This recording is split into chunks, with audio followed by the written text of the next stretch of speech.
Hey everyone, Final here, and welcome back to the channel. We got some more exciting Rebirth news today, and I'm very excited to share all this with you.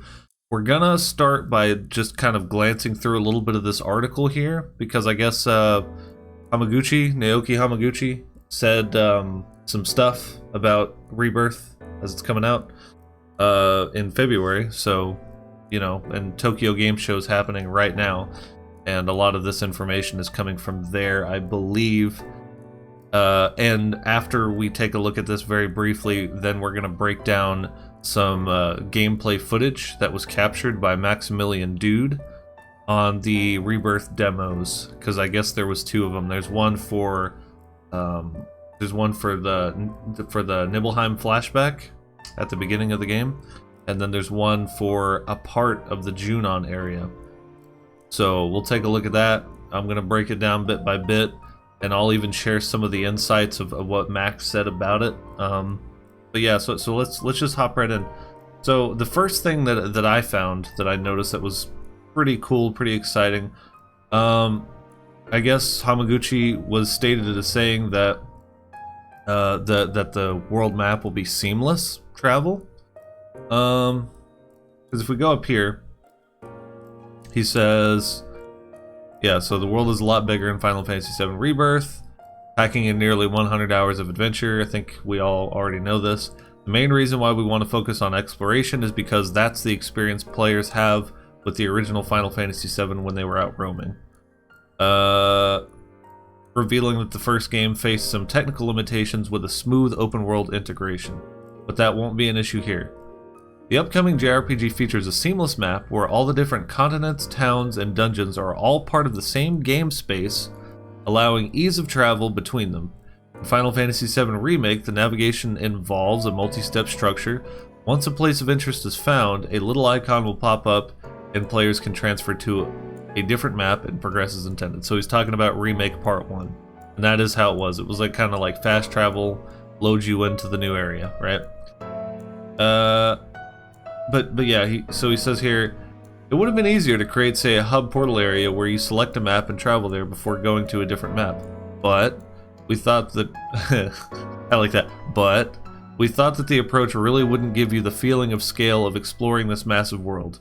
We absolutely felt we had to make the map seamless in order to recreate that same fun and experience with the original game. So there it is. So seamless travel, supposedly straight from the horse's mouth. So that's amazing. That's incredible. And then you might be asking, okay, well, seamless travel, they've already confirmed that we're going to the Forgotten Capitals is where the game is going to culminate, is what they said. The journey culminates at the Forgotten Capital. Well, there's a lot of stuff in between leaving Midgar or Calm or whatever, you know, and getting to the Forgotten Capital. But as Tetsuya Nomura said, events are happening in a much different order. So it could potentially be that what we think is going to be in the game might not actually be in the game. Like Sid, for instance, right? I know that they did say that all of the original cast will be in the game, but maybe some of his content is cut. They already said that we're not going to Wutai in this game, so that's kind of Yuffie's side story, completely cut out of the game for now. That'll be in the third part of the trilogy. So, you know, necessarily we may not be visiting half the places that you would have in the original 7. Hard to say, right? And probably not going to be the case. We're probably going to visit most of the big story beats, but could be little places here and there that are tweaked, and whatnot. So I guess we'll just have to see. I don't think that they're gonna try and, like, you know, shorten things too much. I think that their whole idea, their whole mantra is fleshing things out. Because if you're gonna do this remake project, you have to do it all the way or not at all, and they understand that, right? But yeah, so seamless travel, right? And then yeah, I guess he had said something about the starting level, because a lot of people were curious about this. Since your save file data from Remake to Rebirth doesn't transfer over exactly, they are going to give you 1 materia per save data. I think it's Leviathan for Remake save data, and Ramu for the episode intermission, or the Yuffie DLC data. So there you go. So you get 2 free summons if you played the original. But you absolutely do not have to play the original to play this game. This is a Rebirth is a standalone experience, and they said that they're offering some kind of like a refresher, like maybe a story refresher video or something like that kind of explains the events of the first game, and it catches you up within minutes, and then you can just hop right into this one.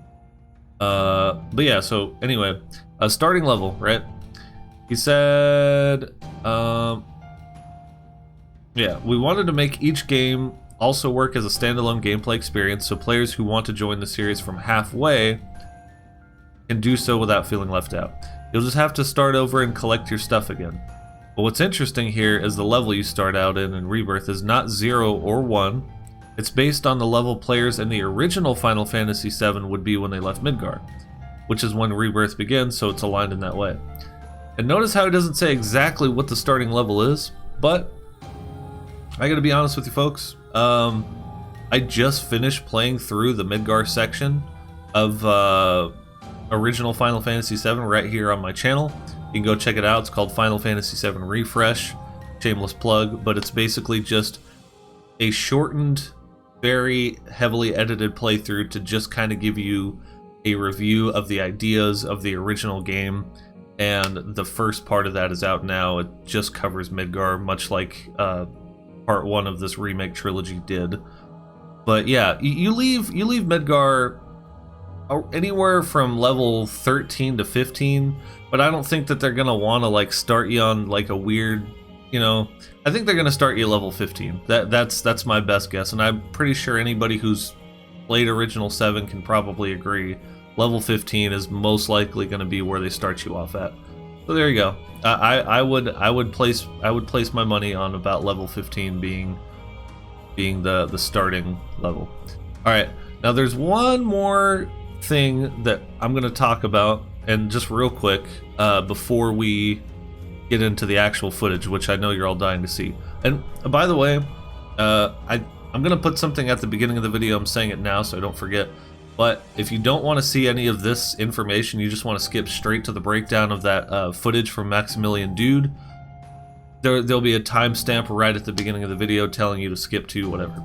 That being the case, let's go ahead and take a look at this last little bit here. And there's going to be more, but you know, I'm only going to be able to review so much info at once because it's all coming out like wildfire. So here's the last part. So this was from, I guess, Game Informer may have gotten an interview with Hamaguchi, or at least they got information from him about this, but said, why 2 discs for 7 Rebirth? Well, Rebirth is so big that Square is splitting it between 2 discs. Hamaguchi states that the game is 150 gigabytes. So there you go. The PS5 Blu-ray disc holds 100 gigs. So it was always potential that the game was going to be anywhere from 101 gigs to 200 gigs. And to be honest, maybe not everybody's going to agree with me. I was hoping for the full 200. I really was. I was hoping for the full fucking 200 so that way my mind could be blown, boggled, and I would have, like, you know, I don't know. I just figured 200 sounded about right. Because if the first game, if Final Fantasy VII Remake Intergrade, without the Yuffie DLC installed, I think is like, well shit, I think even maybe with it installed, it's, I don't know, 95 gigs, something like that. Like it's just shy of 100 maybe. I expected more than just 50 extra gigs. I don't know.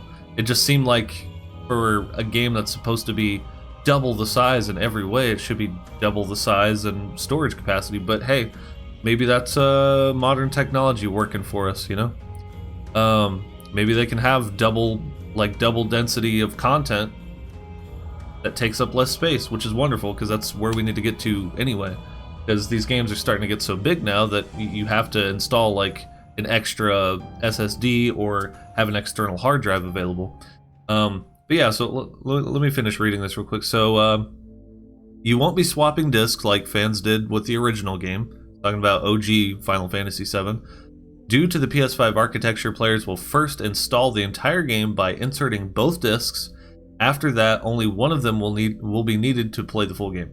Hamaguchi explains the decision to split Rebirth in this way had less to do with rekindling nostalgia and more as a method to preserve the team's lofty vision for it. Square had always envisioned Rebirth as a massive, highly detailed world, more immersive than Remake's revamped Midgar. Well, of course, right? It's they had to. They had to. Because if they didn't follow through with what fans always thought that the game looked like and made it super like open and explorable, it would have done okay, but it would have been underwhelming. And then at that point, what's the point of remaking it, you know? Thus, squeezing it onto a single Blu-ray disc would have forced the designers to scale back on content and ideas, so doubling up on discs became the obvious solution. Now, that's just 150 gigs predicted, right? Or as of now. As far as I know, the game hasn't gone gold yet, so this could potentially shift a little bit. But it should be around 150 gigs that, you know, could wind up being 170 by all said and done. There could be a day one patch, hopefully not. Hopefully it's like a perfect launch with zero anything, but we'll see. We'll see what happens. But yeah, so pretty cool. So there you go. Seamless world map, seamless open world. Okay, that's what they're claiming. A lot more stuff to explore within these zones. A lot more stuff to do in general, and 150 gigabytes of size is what we're looking at for now. So that's oh, and starting level being level 15. So that's pretty cool shit. But I'm sure that's not really what you want to see, you know? So let's go ahead and hop into what I know you want to see.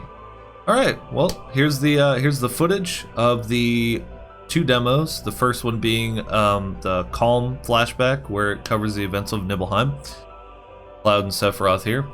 And the second one being Junon, which I guess allows you to explore a little bit of the events before going into the larger city of Junon. This footage is from Maximilian Dood's video. Now I did cut out all of the audio so I can just kind of talk and break it down here. But, you know, all credit goes to him for this footage.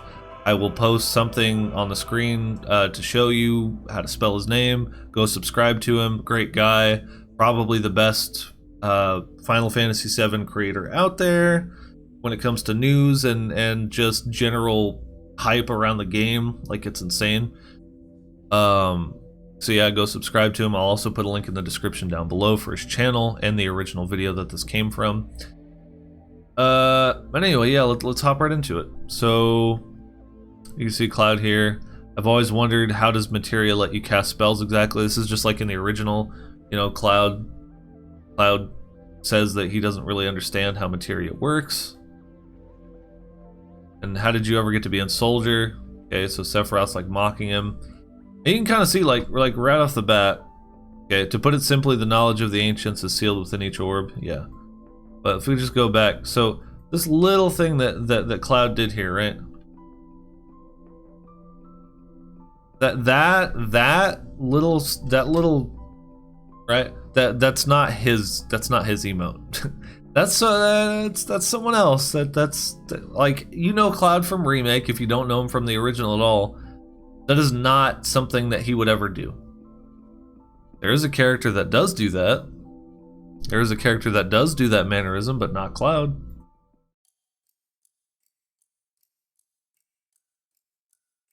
Okay, so there's the Mako crystal.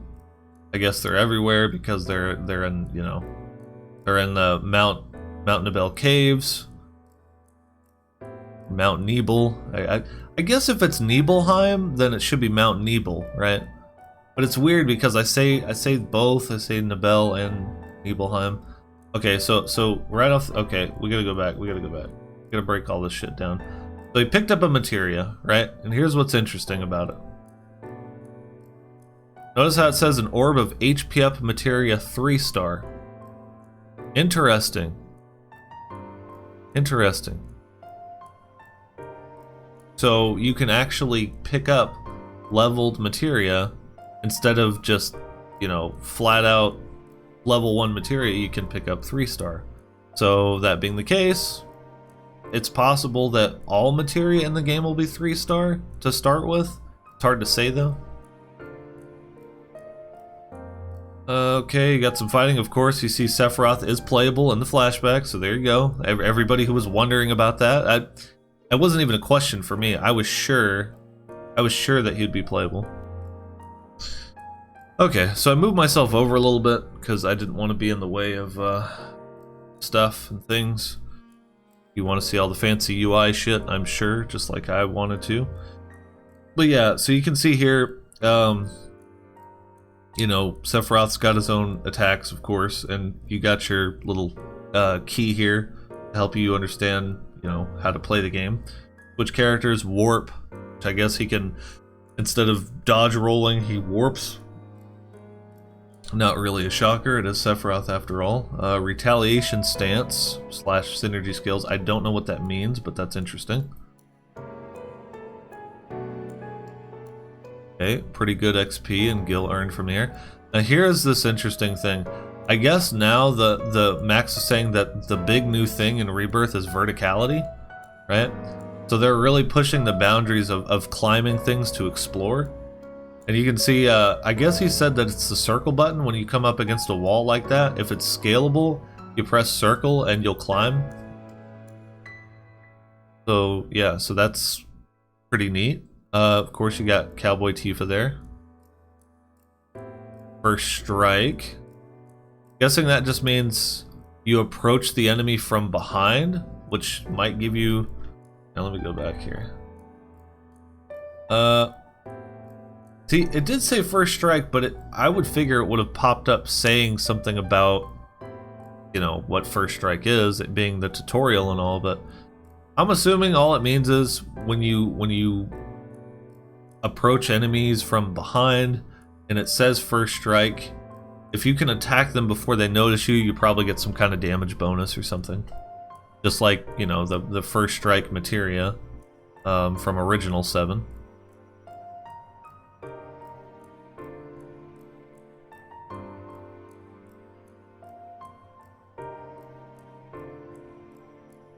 Okay, there it is, and you got your yellow markers to let you know that something's climbable. Just look at these fucking visuals. Look at that, man. This is this is so freaking cool. Okay, and then here it's kind of showing off this little puzzle. You're trying to get into the reactor, but it won't let you in because there's a gas leak, or there's a Mako leak, I should say. So you have to get the vacuum to suck up all the excess Mako before the door will open. Really interesting. Of course, you got this little zoo mini boss here.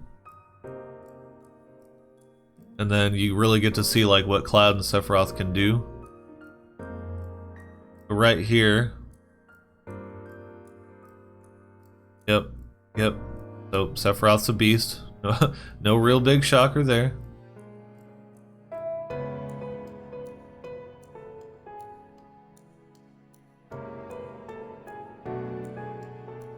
Magic sure is weird, yeah.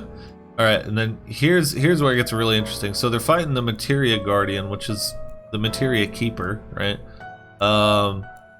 Which was not something that they did in the original flashback. They fought like a green dragon, and that was pretty much it. But this is really cool because this is a good introduction to the team-up attacks, the synergy commands and whatnot. And we'll talk more about that here in a little bit. But yeah, like, Sephiroth has the ability to, like, enchant Cloud's sword with magic and shit to do additional damage, and then... Oh, it's just so fucking cool, man. Mucus jet, gross. Damn, that pressure gauge... Yeah, that pressure gauge really built fast. Oh, they did such a good job with this, man. It looks insane. Honestly, this feels like a dream. This feels like a dream I'm gonna wake up from. This doesn't even feel real. You notice there, it said hang on.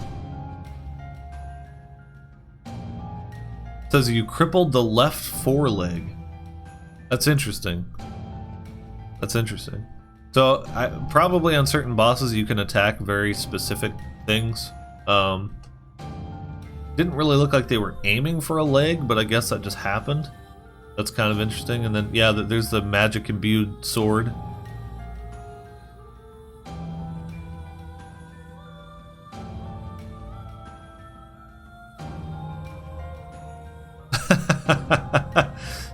Oh, and yeah, here we go with the fucking. Oh my gosh, like I don't even know what to say about this. It's just so fucking cool, man.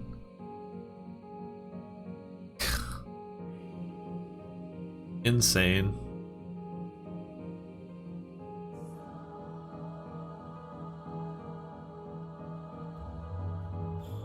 Ah, yes, the nice Octa slash finisher. Was that? Hang on. Was that a regular attack for him, or? Sephiroth does have a limit gauge. I think Octa Slash just may have been. No, he used his limit. That is what that is. Because you see his limit bar shining down there? It means they just used it up.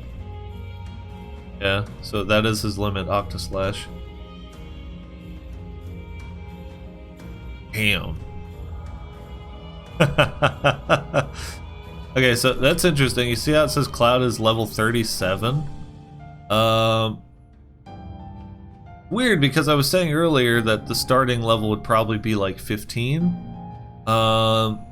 Because they, you know, if that interview was correct and wasn't just bullshit, Hamaguchi said it would be relatable to the original 7. Now, that may have been a translation issue. He might have been talking about remake instead of actual original Final Fantasy VII. If that's the case, then probably, yeah, level 35 would probably be like the starting level, possibly. I'm still betting 15. I don't know why you're level 30, whatever.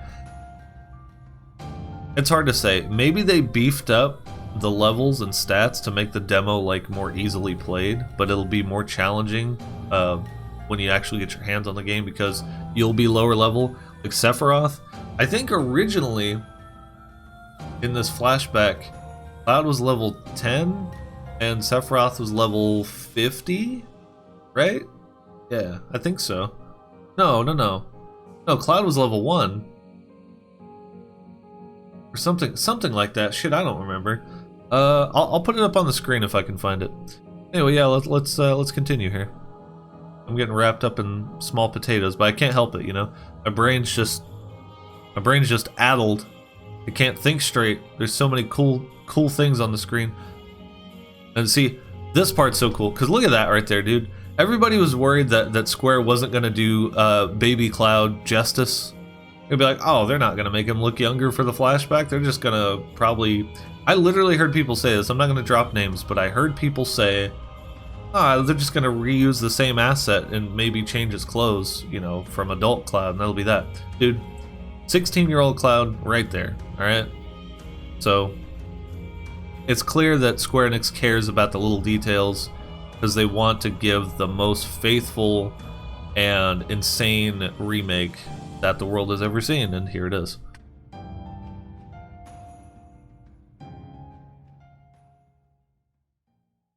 That's so cool, man. So Sephiroth kind of weakens it, and then he tells Cloud, go ahead, finish it up. And then this is the real cool part. Nice work. And Cloud's like, oh fuck, thanks man. Because he looked up to Sephiroth as like, you know, his hero type thing, and he's like, holy shit, high praise coming from the man himself. This man just told me nice job.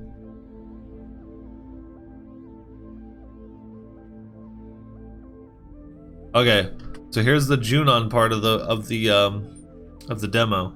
So there's a lot to talk about here. So you can see they came through like a mine shaft, which it's hard to say if that's the mithril mines or if that's just like a small tunnel.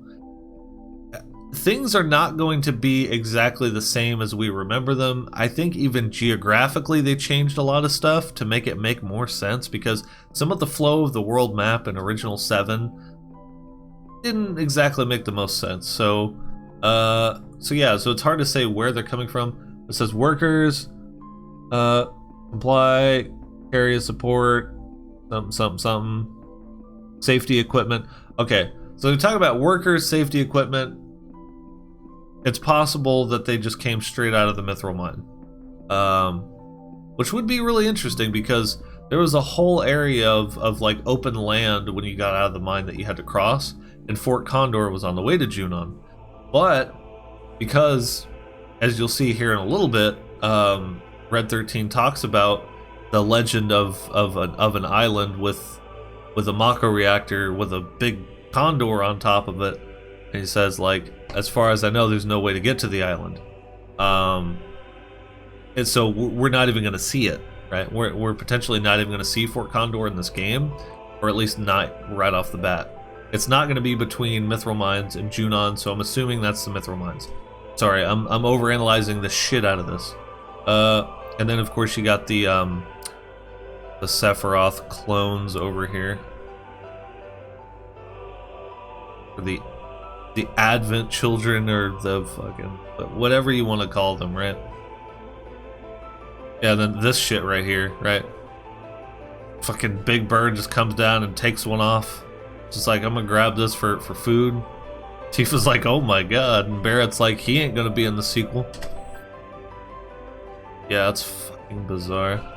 And I like how I like how Eris, she's like, well, anyway, the city's over there. Like, like that didn't just happen. Like a Big Bird just didn't go. Meh. And by the way, I made a really good meme about that. There's a meme video on the channel. If you haven't seen it, go check it out. Final Fantasy VII Rebirth bird meme. Check it out. Hopefully you get a laugh out of it. Share it with your friends, your family. Share it wherever. I just want as many eyeballs on that shit as possible, because it's the first thing I thought of when I saw that guy get scooped up by a bird. And anyway, yeah, now the rest of them are staggering off to Junon. You can see the Highwind up there. Very, very cool. Very cool. It's the airship.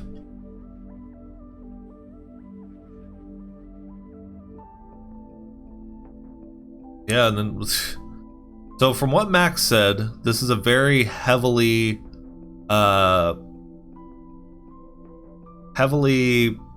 gated version of this area, where you do not have free roam of everything. There's a lot of barriers up that literally tell you that you can't leave this area, because it's like a shortened like fraction of you know, it's a demo, so they cut out the ability to go anywhere you want. But we're assuming with the full game you will be able to. But he said even with this little playable bit that they gave you, 45 minutes worth of stuff to run around and do, and potentially more depending on like what you're doing. Let's take a look at what you actually can do. You can see there's some ship ruins over there, and very cool looking stuff. Then you got weird island with a crashed boat. Of course, you're running around in Chocobo. Now, already we see Chocobo armor, so that's insane. Literal Chocobo cosmetics. You see that Max is picking up some random materials, because apparently there's crafting. That's right, you can craft items, including potions and probably ether and whatnot. So you're going to be picking up pretty much everything you find, because it'll probably be of some use. And then here we have the town. I guess it's called Under Junon. Somebody says it here in a little bit. Yeah, the visuals are insane, man. It's just... And then there's the pillar that Cloud's supposed to climb up, that Mr. Dolphin throws him up onto, and then he, you know... There's Priscilla there running off to the docks. And, yeah, we'll see some more of her and the boss here in a little while. And then, as you can see, like, there's a timer. Now, the timer, I guess, is for completing certain objectives in each, like, area of the open world map. And you can see up there in the top left, it says World Intel. Defeat all nearby enemies, pressure an enemy, stagger an enemy, defeat all enemies within the time limit. Now... there's been a couple open world games that have done stuff like this, and I'm assuming that what this is as you complete these objectives, you gain intel on the types of enemies within that zone, the types of items and resources within the zone, and potentially even unlocks that area of the map. So when you look at the map and you haven't done these objectives, it might be grayed out, but if you complete the objectives, it encourages you to explore and do all of these extra little things, because that's going to open up the world map, or at least that little chunk of it, and then that'll tell you all the points of interest and things to go do, versus having to just kind of guess with a blank map. That would be my guess. And Sonic Frontiers actually did something very similar to that, where you had to like complete a little weird puzzle challenge in order to unlock that part of the map. So if I'm right, that's pretty cool, and that's very smart of them to do that, because that kind of encourages you to not just go from A to B for story reasons, and to actually take your time. And then you got like a thunder wolf here. And here's Red talking about the here, let me get my big fat head out of the way. There's Red talking about the story of the great condor said to roost on an island's abandoned reactor. So that's pretty cool. Then it says a little more, I think. Though there's no longer any way to reach the isle, or at least none that I'm aware of. So there you go. That kind of confirms that they're talking about it as if they haven't seen it. And I'm assuming that just means you go straight from Mithril Mines to Junon, which is pretty crazy. I like it though. I like it. Because other than Fort Condor being in between, there wasn't anything else to do. You know? And then here we got some little miniature chocobo or baby chocobo that if you find one, I guess they take you to these chocobo stops. And then you restore the chocobo stop by picking up the sign and placing it back up, or picking the signpost back up. And once you do that, I'm assuming it unlocks fast travel to that point. It's like a fast travel / checkpoint, I think. Now there is a bench, just like in the original remake game, where you can rest and restore HP and MP. But this is a little different. These aren't free use benches, I guess. You can't just sit down and refill your stuff. You have to actually set down a cushion. Yeah, with all of this crafting material that you get, you craft cushions to sit on, and then you sit on them, and that refills all of your stuff, like a tent, I guess is what Max was saying. Yeah, and then right here, you can buy barding and other cosmetics for your chocobo, which is just insane. Now, I did read something. I didn't find like a trustworthy source, but according to a couple random sources I found, Hamaguchi did say that there won't be any chocobo breeding. I don't know if that means for Rebirth or for the whole trilogy. Potentially in the third one we might have chocobo breeding, but I think that they wanted to just cut that out and then just make the different types of chocobos, and depending on which zone you go to is what kind of chocobo you'll need. So you capture one for each, for each zone, and then you can customize it with barding and the color of each individual piece of barding that you put on, or armor, I guess you want to call it that. Yeah, very highly customizable. And actually, let me go back to that real quick. When they're editing colors, I'm not seeing anything that costs any money. So I'm assuming it doesn't cost gil to change the colors of these things, which is pretty neat. Let's be honest here. Then they're taking a look at some of the spells for each character. As you can see right now, the party list is Cloud, Red, Aerith, Barret, and Tifa. No Yuffie as of yet. Now, for some people, you didn't run into Yuffie till much later. You can actually forcibly get her in your party between the Mithril Mines and Junon, because there's little foresty areas, and if you run around in there long enough, she'll appear, and you can get her to like join the party. But I guess that's not going to be the case this time. So I'm kind of curious where you're going to run into her. Very interesting. Yeah, and then here's some extra explorable stuff to do. You can literally, your chocobos can dig up treasure. Literal chocobo treasure hunt. And what Max is saying is, these icons that appear for treasure don't appear if you're not on a chocobo. So that's interesting. And then, yeah, it said you could set down a cushion to rest. Very strange, but it's kind of neat because, again, they're kind of encouraging you to just not go from A to B, A to B, A to B. Like, your health and MP do not recover on their own on the world map. Much like in the original 7, it didn't just recover on its own, unless you had like Cat's Bell or something like that. But yeah, like, you have to restore your HP. You can cure up everybody if you want. That's going to use MP, and then you can use an ether. But like, at the end of the day, wouldn't it just be easier to just craft a cushion, sit down, and restore your party's, you know, health and mana? Sure.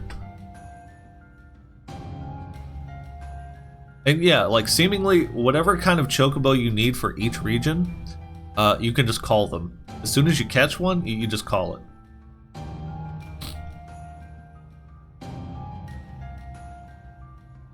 Here's some of the combat here. Got some team up attacks. I guess how he was saying that it worked is, you got these little pips down here, right? These little pips where my mouse is, at the bottom right of the screen. It's kind of small, hard to see, but I guess how it works is, as characters use ATB abilities, it charges these little pips, and these pips, I guess, are like team up attacks, or synergy moves, or some. Yeah, I guess there's a difference. I think there's a difference between, Max said something about there being free use moves that don't do a lot of damage, but you can use them at any time to build up ATB. And then these pips are actually the team up synergy moves that do use their own charge, and you have to spend ATB to get these little synergy charges. So I guess there's 3 different kinds of attacks. You got individual ATB attacks from each character, then you have free use team up attacks, and then you have the synergy abilities, which are more powerful, and you have to spend ATB to get the synergy charges. That's pretty cool.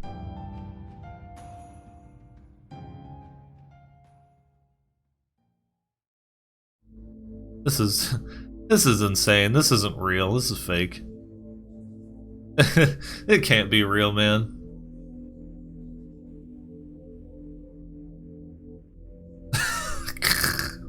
God, look at this shit, man. And then you got fondue over here. Oh, here's okay. Yeah, fondue. I'm just gonna call him fondue. Cheese fondue. Soaring flurry. So that's like one of their like free use abilities, I guess. Let's see here. Back to that. Yeah, so synergy skills. Let's see if it spends a synergy point. It didn't.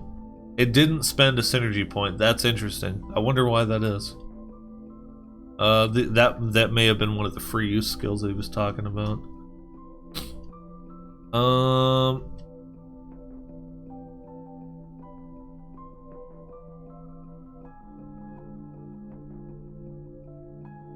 That's so weird. I guess I still don't have a good understanding of how that works. And then here's something really interesting. So you see how some synergy abilities, like with Aerith, right? You can see there's a synergy ability between Aerith and Cloud that in each one is going to cost 2 of these pips down here to use. Firework Blade. Cloud uses Aerith's magic to unleash a ranged attack. Temporarily grants unlimited MP. So there is like perks for certain attacks with certain characters. And then here, Divine Punishment, between Aerith and Tifa, it looks like it grants haste to both of them. So there may not always be like an extra passive ability that's added to the characters, but there are like little buffs for using these synergy attacks, which is, whew, we're gonna be doing some serious damage. Tell you what, boy, I'll tell you what. What? Whoa! What the hell was that? Oh, firework blade. Literally, he jumps into the air and she fucking throws magic on a sword and he just starts blade beaming the fuck out of this thing. Holy ass, man.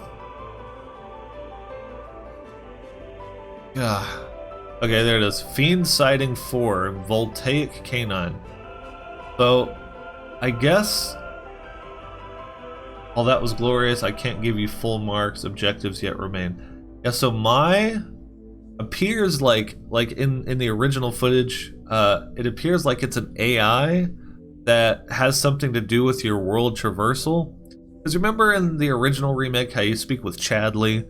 Chadley's like, hey, gather battle intel.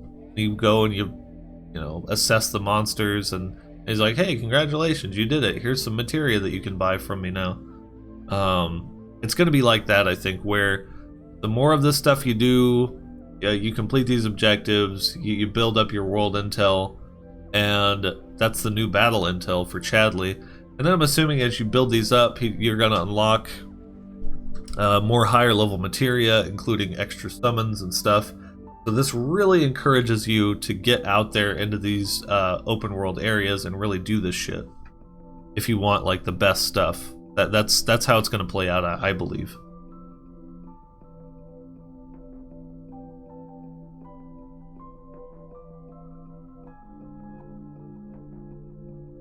That little island out there.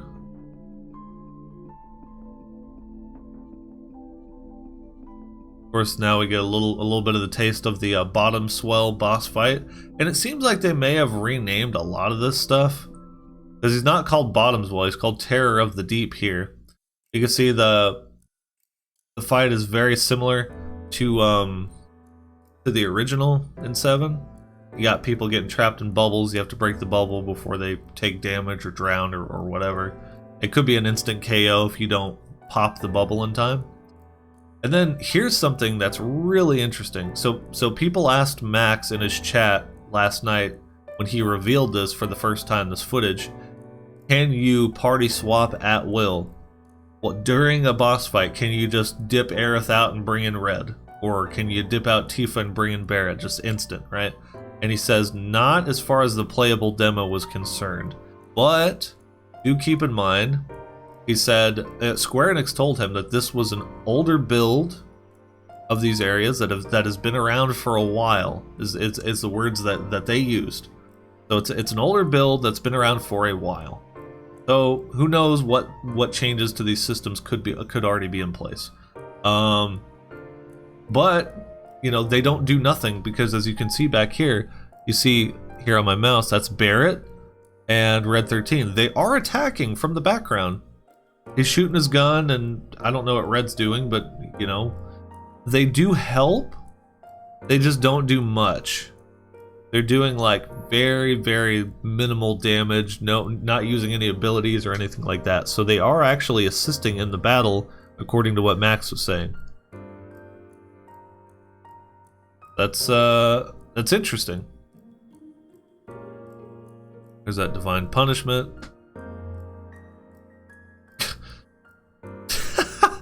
Jesus, man. That little shooting star you saw there, that was Tifa the whole time, so that's Tifa. That's Tifa. That's Tifa, that's Tifa. That's Tifa, that's Tifa. Like, holy crap, man. And then you can see like you're taking to the air, so it seems like they kind of improve the aerial combat by quite a bit. And then this Mr. Dolphin thing here is badass. Just Cloud jumping off the back of Mr. Dolphin. What the fuck, man? Slashing that bastard. Just get him out of here, dude. And as you can see, Cloud's in the water. Mr. Dolphin's happy. And there's a rainbow. So there you go, you know? Like just, there's really wholesome stuff. You got a dolphin. You got a beautiful scenery, and you just kicked the boss's ass. Like, what do you want? Here's some more of the combat. As you can see, there's multiple different enemy types. It's not just going to be the same fucking enemy repeated in the same zone. It's not going to be all wolves or all birds. There's different kinds of each. And, oh man, that's so cool. You see that there?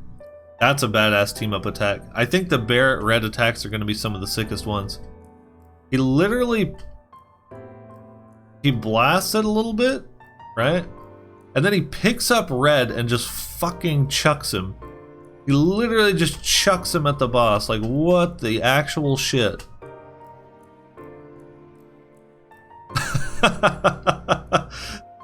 That's so cool.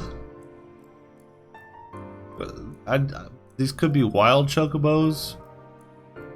Yeah, we saw this earlier. Oh, this shows off a parry ability. Apparently there's parry in the game. So, there's no more dodge materia. So, everybody does the flip dodge thing now, I guess. That's what Max is saying. He's saying there's no more dodge materia. Everybody can dodge by default with the circle button. And then for guarding, if you guard and you time it right, you can actually parry. And it doesn't insta-stagger them or anything like it would in like a Dark Souls game, but it does build up the stagger gauge, watch. So right there, when it says immune, that means you did a perfect guard and the stagger gauge went up a little. If I can... I don't actually know how to go frame by frame with VLC, but... Yeah, it went up by like 10%, so it's going to encourage like parrying attacks. And Max did say that he tried to parry that boss that we saw a little while ago, and he said that he doesn't think that he got any parries, or potentially it just parrying doesn't work on bosses. Yeah, this thing's getting absolutely melted.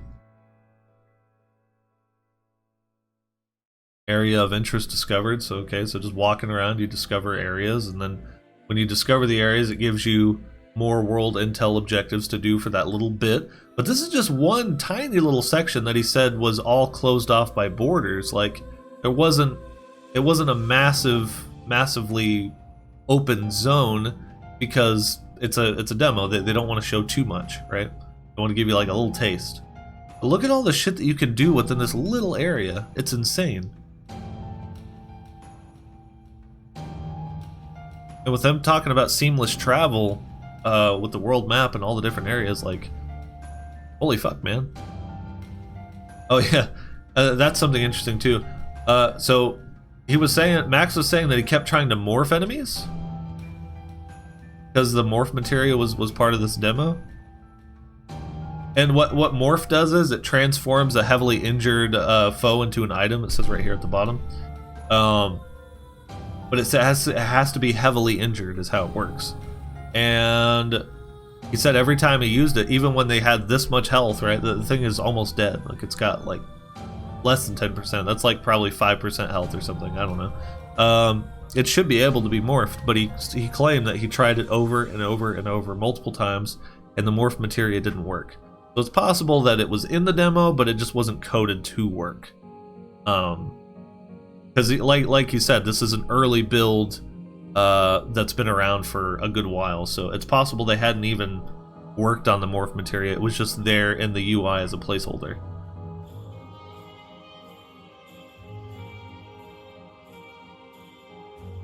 Yeah, look at this, man. Look at the party menu. Look at the party menu. You got. Let me go back here. Like, God, there's so much to break down. This is gonna be a really long video. So level 22. Okay, so there it is right there. Level 22. They just got out of the Mithril Mines. They're in Junon. They fought a couple things. 15 has to be the starter level. It has to be, because I could definitely see you gaining 5 levels going from Calm through the Mithril Mines pretty easily. You have Item Transmuter up here in the top. I guess this is your crafting menu, where you use those little materials you pick up to make new useful items. Materia and equipment, combat settings, enemy intel, spells, inventory, party. Like, It's all streamlined really well. Weapon level is back. Okay. So each weapon is going to have its own unique abilities, I guess. I don't know how customizable that'll be. I guess we'll find out.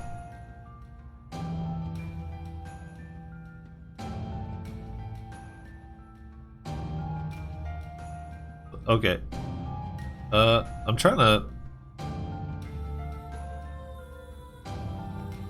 Okay.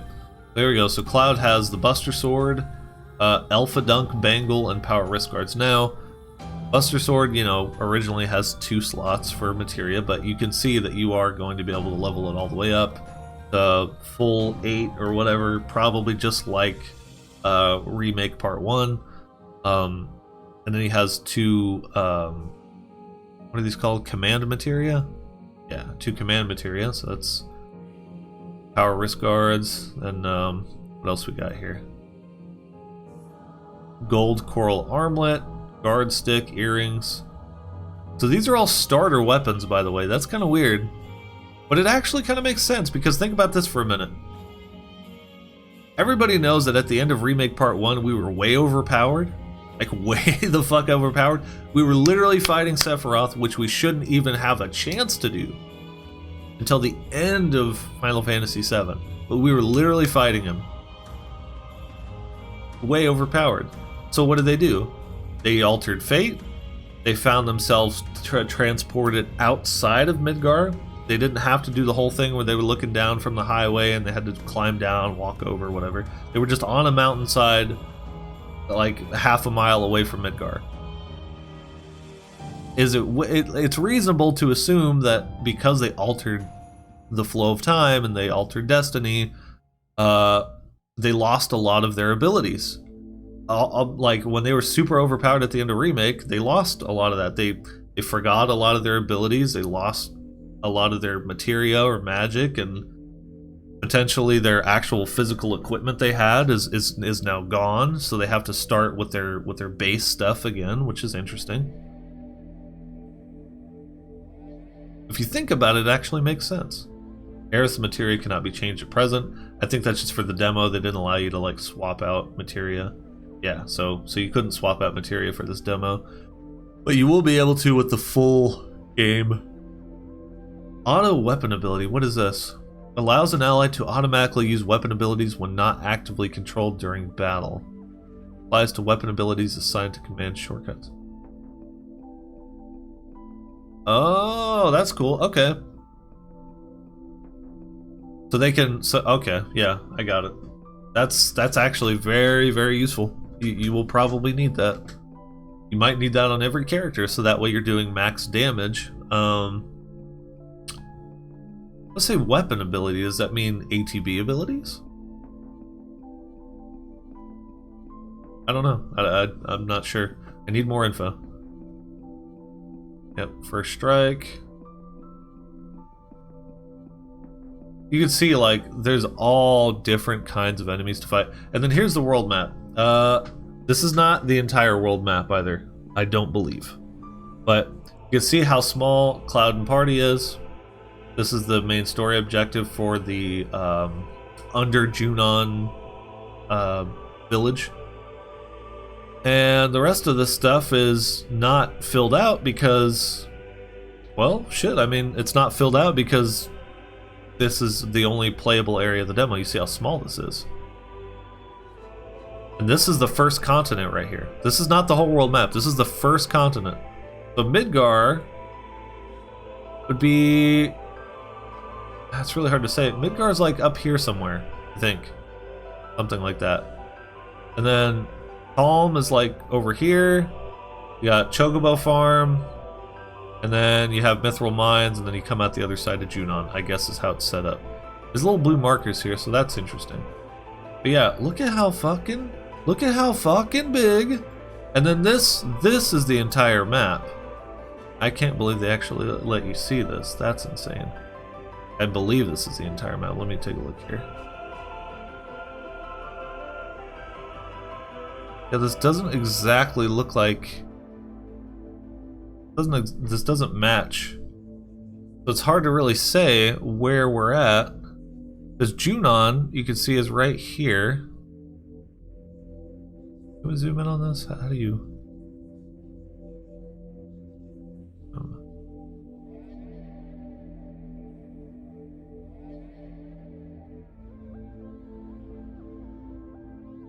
So this is supposed to be like where we're at, right?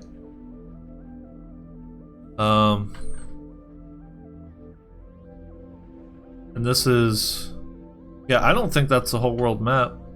I'm not sure exactly what we're looking at there. Because the interesting thing is, I don't see anything on the UI that says open world map. This looks like a continental map, but there is also a zoom feature. You can zoom in and out.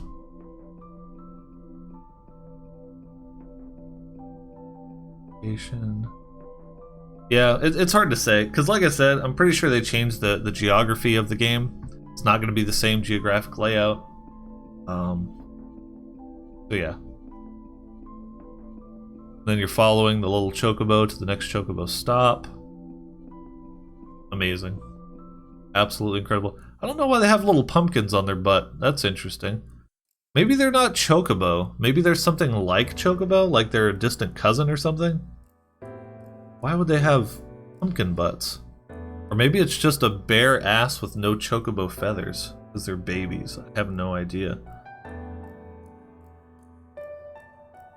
Yeah, so you got some more combat stuff from the double helix move, I guess. Pretty badass. A little team-up attack with Cloud and Sephiroth.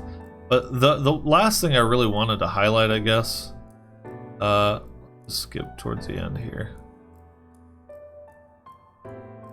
Oh yeah, you can set shortcuts for all the moves and stuff and whatnot. What he said was really shocking is that when him and his buddy Simmons were playing this demo, they both saw that there was a little island, right? That was over there with a little crashed boat. Like, man, wouldn't it be so cool if you could go over there?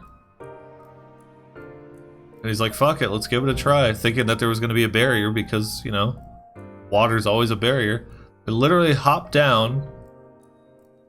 The entire party hops into the water. Swimming confirmed, okay? This is Stormblood now. The entire party swimming over. And then guess what? For their efforts, they were rewarded for exploring. There's chests, there's boxes, there's crafting items. The chocobos can fucking swim. Like, come on, man. Come on, man. Alright. Well, anyway, I guess that's it. This has been an hour long. It's a lot to cover, and God knows if there's going to be any more to talk about later on today. And I'll always be a little bit behind with the news because I do work a job and it's like a rotating schedule, so you never know if I'm going to be off, working overnights, working days, like who the fuck knows. But yeah, so anyway, really a lot of exciting stuff to be, you know, excited for Final Fantasy VII Rebirth and, you know, the final part of the trilogy, of course, building upon these systems that are in place. Somebody's running like a lawnmower outside or something. Or possibly Leatherface, I'm not sure. I don't even know if you can hear that, but I'm gonna wrap this up real quick. If you liked the video, don't forget to like, subscribe to the channel if you're not already subscribed so you can stay up to date on all this latest Rebirth content. Hopefully we get a playable demo for ourselves soon, because I would love to try this out.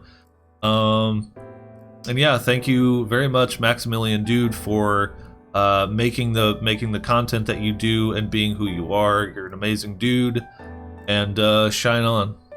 Peace out, everyone.